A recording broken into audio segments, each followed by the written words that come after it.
이 독일 태생의 유대계 이론 물리학자이자 이 상대성 이론을 발표해 과학계 혁명을 일으켰던 이 아인슈타인이 일본을 방문하여 도쿄의 임페리얼 호텔에 묵었을 때의 일입니다.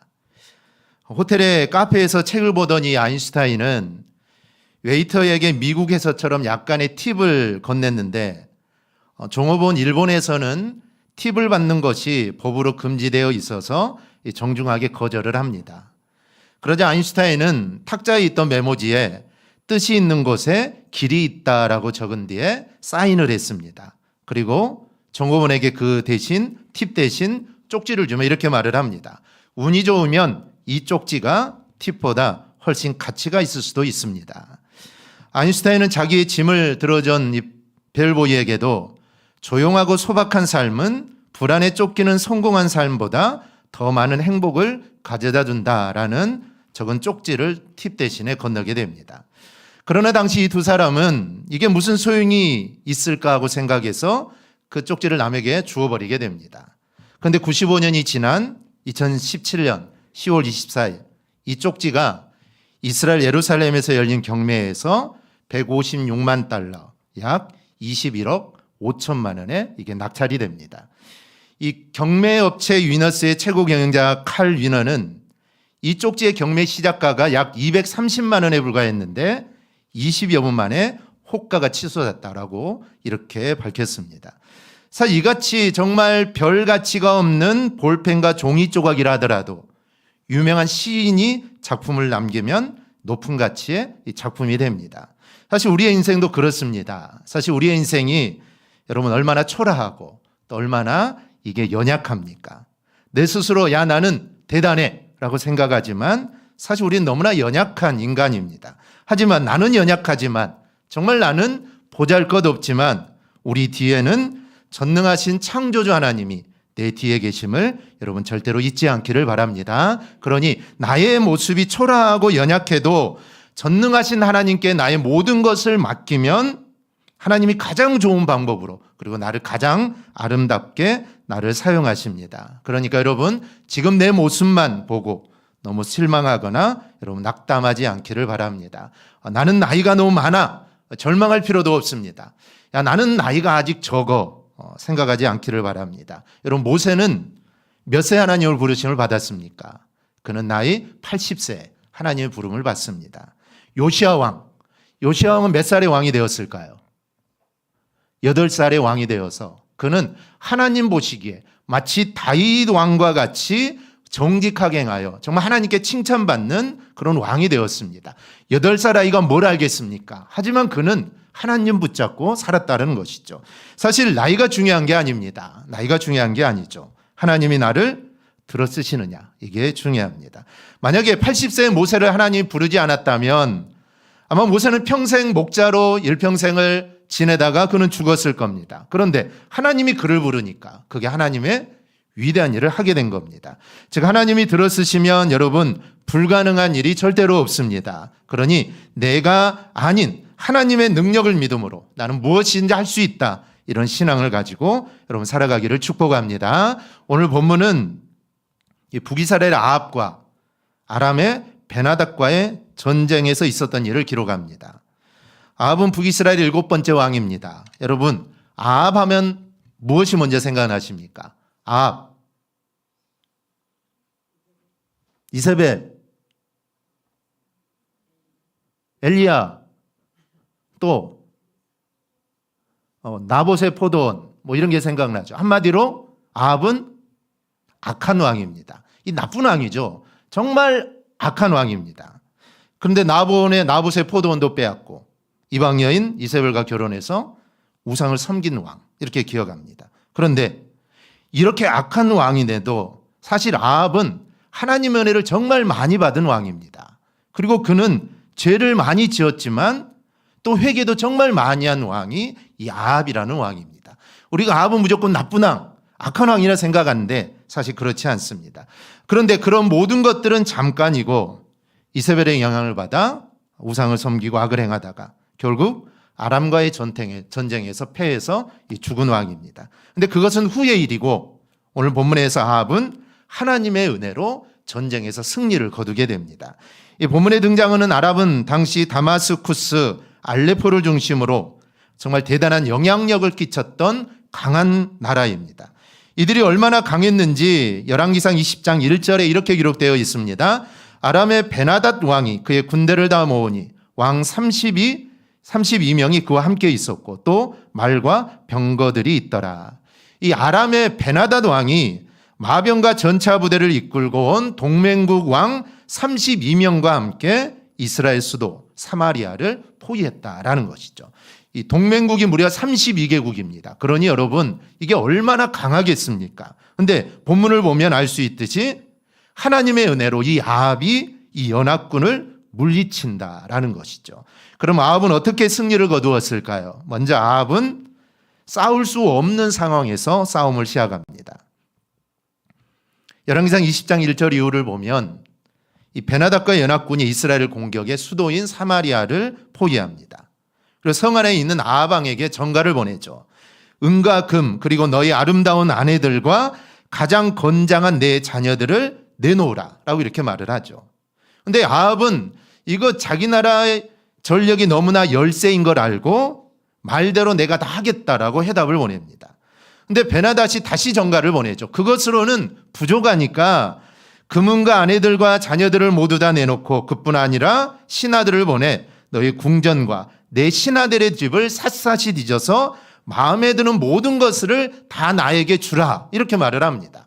사실 내 아들을 주고 내 아내를 달라는 것은 내 가족이니까 그래 가져가라 할 수 있는데 이제는 신하들 것까지 다 달라고 하니까 사실 왕이 자기 마음대로 할 수 있는 건 아닙니다. 이제 신하들을 다 모으죠.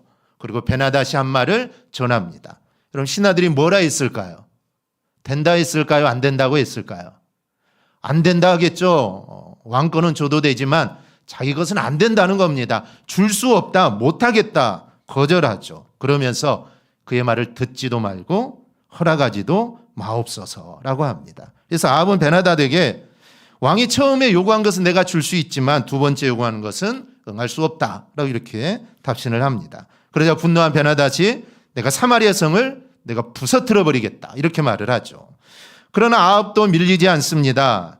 갑옷을 입는 것과 벗는 것, 전쟁의 시작과 끝은 재봐야 한다. 싸워봐야 알지. 그렇게 답을 합니다. 그런데 아합은 앞에 4절에서 베나닷에게 이렇게 말하죠. 내 주 왕이여, 내 것은 다 왕의 것입니다. 이렇게 했던 사람입니다. 즉 싸울 의지가 없죠. 마음속에 이미 항복을 한 겁니다. 그것은 군사력이 워낙 차이가 나서 사실 싸워봤자 가능성이 없는 것이죠. 그런데 신하들이 항복하지 말라고 합니다. 더구나 13절을 보니 한 선지자가 와서 하나님이 아합에게 승리를 주신다라고 예언을 하죠. 그리고 그 싸움에서 아합은 승리를 거둡니다. 근데 이때 아합의 군사가 몇 명이나 됐을까요? 성경은 정확하게 이러합니다. 7,232명. 그는 7,232명의 군인이 있었습니다. 이 군사로 그 32개국의 연합군을 물리치게 되죠. 즉 아합은 이길 수 없는 상황에서 도저히 승리할 수 없는 상황에서 하나님의 은혜와 능력으로 승리를 거두게 됩니다. 사실 성도는 머리로는 이길 계산이 안 되는 상황에서 이기는 사람들이 사실 여러분 우리 성도들입니다. 하나님의 백성이기 때문이고 또 하나님이 나와 함께 계시기 때문입니다. 하나님이 싸워주시기 때문임을 여러분 잊지 않기를 축복합니다. 우리가 굳이 다윗의 예를 들지 않더라도 우리가 믿음을 지키고 나가면 하나님은 반드시 우리를 도와주시고 우리를 이기게 하십니다. 중요한 것은 하나님을 온전히 신뢰하는 믿음입니다. 즉 내가 하나님을 얼마만큼 신뢰하느냐, 이 신뢰함의 문제지 사람이 숫자 있는 게 아니라 온전히 신뢰하는 믿음입니다. 사실 우리에게도 이런 아람 같은 문제들은 참 많습니다. 건강의 문제나 또 직장, 또 사업장의 문제, 또 가정의 문제, 학업이나 진로의 문제, 또 물질의 문제, 제약의 문제. 사실 우리에게는 문제투성입니다. 그런데 사실 우리는 이것을 해결할 만한 능력이 없습니다. 믿음도 부족하고 그리고 기도도 부족합니다. 그런데 하나님은 문제를 해결해 주시고 이기게 해 주신다라는 겁니다. 여러분 아합은 사실 아람을 이길 믿음이 없었습니다. 사실 믿음이 있었으면 처음부터 맞서 싸우려고 했겠죠. 하나님 붙잡고 내가 한번 싸워봐야겠다. 그런데 아합은 처음부터 항복하려고 했습니다. 아무리 계산을 해봐도 이거는 이길 가능성이 없었기 때문입니다. 그런데 하나님께서 이기게 해주시죠. 왜 하나님이 이기게 해주셨을까요? 이거는 선지자의 말과 신하들의 말을 믿는 그 작은 믿음을 우리 하나님 보셨기 때문에 아합을 이기도록 하신 겁니다. 그럼 우리는 어떨까요? 사실 우리도 아합과 사실은 다를 바가 없습니다. 연약하고 부족하고, 그런데 우리에게는 아합에게도 그랬듯이 우리를 사랑하시는 그 하나님이 우리 안에 있습니다. 사실 우리가 집중해야 될 것은 하나님의 능력이 아닙니다. 이 전쟁에서 군사가 작더라도 하나님이 함께 하시면 승리한다. 이 하나님의 능력에 집중할 것이 아니라 하나님이 나를 얼마나 사랑하시는가에 사실 우리는 집중해야 합니다. 능력에 집중하는 것이 하나님이 나를 사랑하신다. 여기에 우리는 집중해야 합니다. 그것이 우리의 문제를 해결받고 세상의 제약을 이기고 또 악을 이기고 승리할 수 있는 비결이 바로 거기에 있습니다. 비록 우리는 적은 믿음이지만 하나님을 바라보고 신뢰하는 믿음을 우리는 가져야 합니다. 그러면 어떤 상황 속에서도 사실 우리는 이길 수 있습니다. 하나님, 우리도 이길 수 없는 상황에서, 도저히 해결할 수 없는 상황에서 이렇게 이기게 하시는 분임을 여러분 믿습니다. 그 하나님을 온전히 신뢰하며 살아가기를 축복합니다. 또 하나, 아람의 예상을 깨고 아합은 승리합니다. 첫 번째 전쟁에서 패한 아람이 다시 이스라엘을 치르고 준비해서 다시 올라오게 되죠. 아람의 입장에서도 7,000명밖에 되지 않는 그 사람들과 싸워서 자기 32개국 연합군이 졌다니까 얼마나 이게 창피하겠습니까? 그래서 전열을 가담들면서 다시 한번 쳐들어옵니다. 근데 본문 23절인데 이때는 첫 전쟁이 있는지 1년이 지난 베나닷의 2차 침략대 일입니다. 우리 23절 우리 함께 보겠습니다. 아람 왕의 신하들이 왕께 아뢰되 그들의 신은 산의 신이므로 그들이 우리보다 강하였거니와 우리가 만일 평지에서 그들과 싸우면 반드시 그들보다 강할지라. 여호와는 신의 산이니까 우리가 평지에서 싸우면 이길 수 있다. 전에는 산에 싸워서 우리가 졌지 평지에 싸우면 이길 수 있다라는 것이죠. 이 고대의 다신론적인 관점에 따르면 한 신은 보통 한 지역에만 영향을 미치거나 하나의 기능만 가졌다라고 생각을 합니다. 우리나라도 그렇지만 그리스 신화를 보면 여러분 바다의 신이 따로 있고 땅의 신이 따로 있습니다. 각각이죠. 각각 신들이 있습니다. 심지어 직업별 신도 다 따로따로 있습니다. 그래서 아람인들이 보기에 이스라엘의 여호와는 산의 신이라는 것이죠. 아람인과 주변 나라가 이스라엘 신을 산의 신이다라고 말하는 데는 이유가 있습니다. 이스라엘은 가나안에 온 후에 약 5년여의 전쟁을 치르죠. 그런데 가나안 주민들과 끊임없는 전쟁을 치렀는데 그때 가나안 사람들은 철병거와 마병을 소유한 그런 나라들이었습니다. 그래서 그들을 쉽게 이기기 위해서는 어디에서 싸워야 이길 수 있을까요? 산이죠.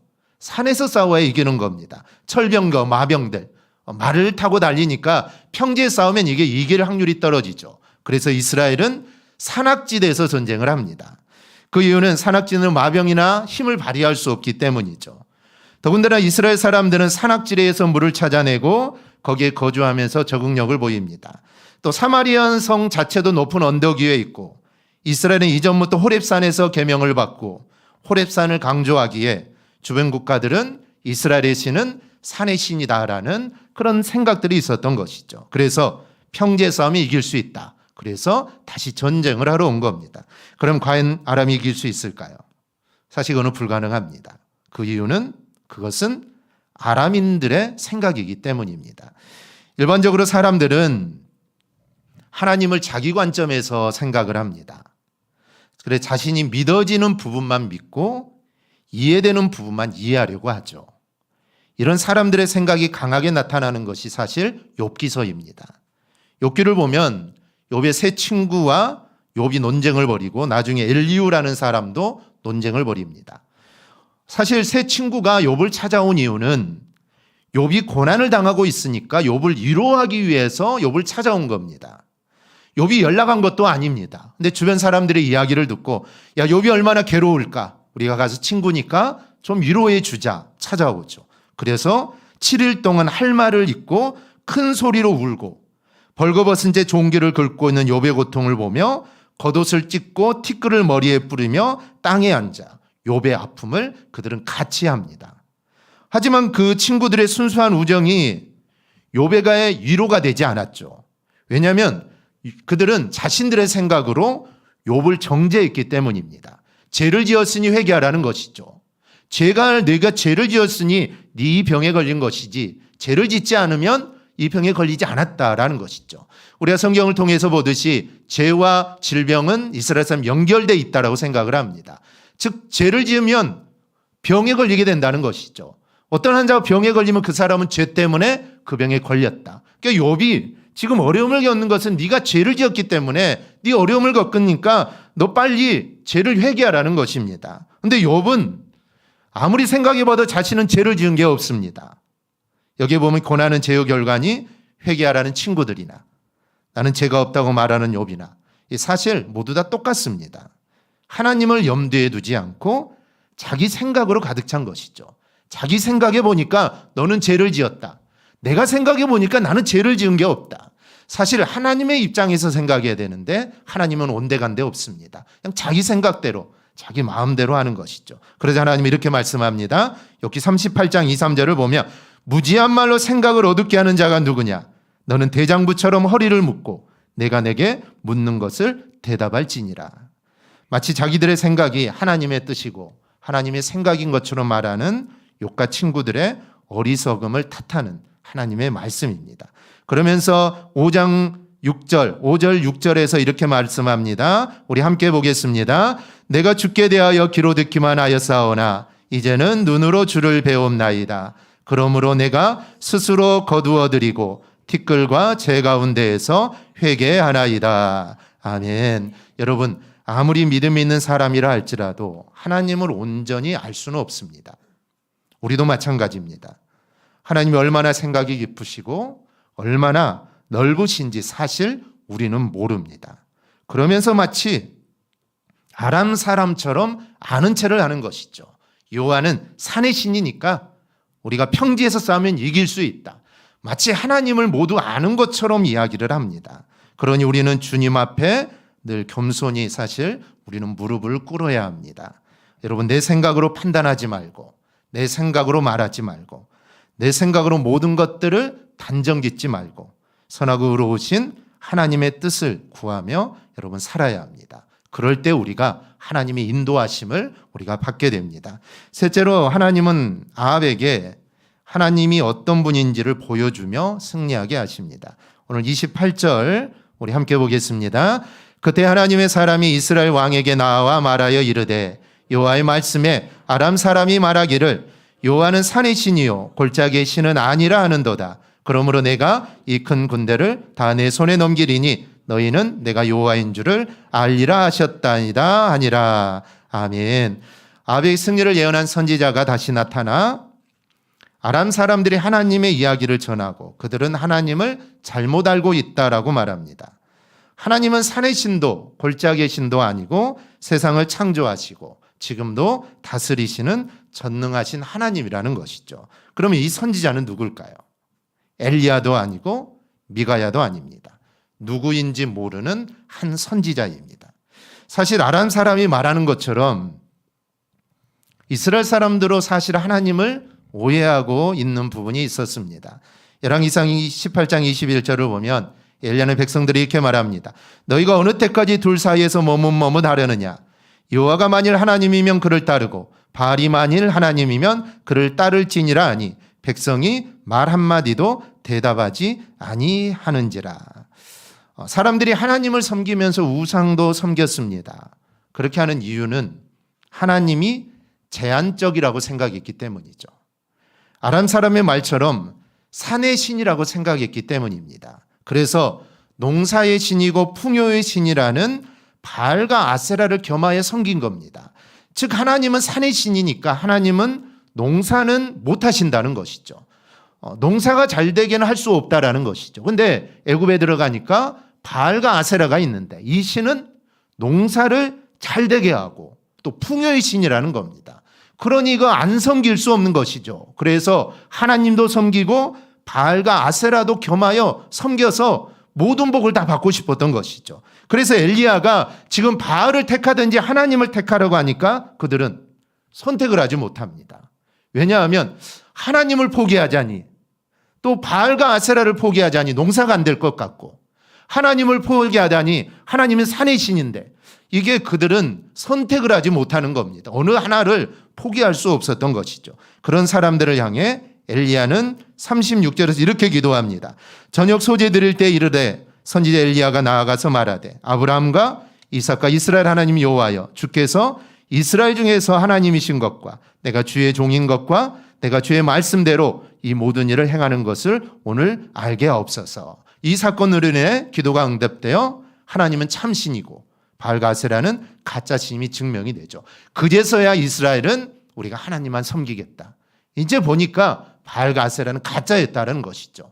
전에는 바알과 아세라가 정말 농사도 잘 되게 해주고 자손도 번창하게 해준다고 생각했는데 이걸 보니까 아니라는 것이죠. 그래서 그들은 바알과 아세라를 버리고 이제는 하나님만 우리가 섬기겠다라는 것이죠. 본문도 마찬가지입니다. 아람 사람과 비슷한 생각을 가진 아합 왕에게 승리를 주심으로 하나님이 온 세상을 다스리는, 즉 산의 신뿐만 아니라 지상의 신도 되고 이 세상 모든 것을 다스리는 참 신이라는 것을 하나님은 보여주시기 위해서 하나님 평지에서 승리하도록 인도해 주신 겁니다. 지금도 하나님은 우리에게 오직 하나님만이 참 신임을 여러 가지 경로를 통해 사실 우리에게 말씀합니다. 근데 우리는 그 소리를 잘 듣지를 못하죠. 사실 깨닫지를 못합니다. 그래서 자꾸 다른 것을 의지하려고 한다라는 것이죠.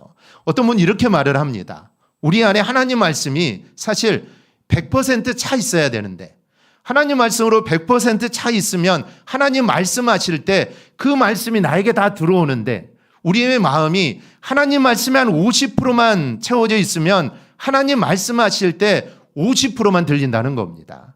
30%만 채워져 있으면 30%만 들린다는 것이죠. 나머지 70%는 이게 사라져버린다는 겁니다. 그래서 중요한 것은 우리의 마음이 하나님 말씀으로 가득 채워져 있어야 하나님 말씀하시면 그 말씀이 나에게 들어오고 그 말씀이 내가 깨달아지고 그 말씀으로 살 수 있는 능력이 내 안에 생기게 된다라는 것이죠. 그래서 말씀하실 때 그 말씀을 아멘으로 받고 정말 우리 안에 가득 채울 때 우리가 하나님의 자녀답게 살 수 있다. 그래서 자신이 문제다라고 말을 합니다. 내가 문제구나. 내 안에 하나님 말씀으로 채워놔야 되는데 내가 하나님 말씀은 조금 있고 세상 것으로 너무 많이 채워져 나 보니까 하나님 말씀하셔도 들리지 않고 잊어버리고 사라져버린다. 그래서 내가 어떻게 살아가느냐, 내가 어떤 믿음으로 살아가느냐, 이게 중요하다라고 그렇게 말하기도 합니다. 여러분, 하나님만이 참신이요 또 유일신이라는 이 사실을 여러분 꼭 믿으시기를 바랍니다. 그리고 하나님께 모든 것을 맡기고 따르는 성도들이 되십시오. 그리스도인은 매일매일 하나님을 능력을 힘입어 우리는 살아야 합니다. 부족한 나의 지혜와 능력을 의지하지 말고 나를 정말 사랑하셔서 나의 모든 것을 아시고 또 나의 모든 것들을 채워주시는 주님을 의지하고 살아가기를 주님의 이름으로 축원합니다. 아멘. 우리 찬양 함께 하겠습니다.